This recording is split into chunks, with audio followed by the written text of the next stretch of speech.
Lugan. Bonjour monsieur. En fait, moi, ma question elle est plus positionnée sur le Maghreb, en particulier l'Algérie. On entend souvent que l'Algérie, avant 1830, n'existait pas. En fait, je voulais que vous m'éclairiez sur ce sujet. Oui, j'ai écrit un livre sur la question qui s'appelle Algérie, l'histoire à l'endroit. J'explique. Vous voyez, le grand paradoxe, c'est qu'en Algérie, nous avons eu des principautés brillantes. Tlemcen, Bougie, brillantes principautés, mais qui n'ont pas débouché sur la constitution d'un État. Au Maroc, nous avons eu Fès et Marrakech qui ont débouché sur la constitution d'un empire. Alors pourquoi l'Algérie n'a-t-elle pas débouché sur la constitution d'un État? Tout simplement parce que l'Algérie a toujours été écartelée entre deux voisins puissants, l'empire marocain et la Tunisie également, qui est un vieil État qui existait plus à l'est.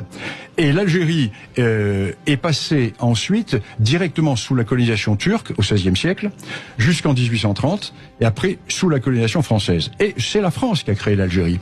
La France a créé l'Algérie, d'abord lui a donné son nom, et a rassemblé les populations à l'intérieur de frontières tracées par la France aux dépens du Maroc. Car n'oublions pas que toute la partie ouest de l'Algérie est historiquement marocaine. La France a détaché toute la partie ouest de l'Algérie du Maroc, pour rattacher à l'Algérie Colombéchar.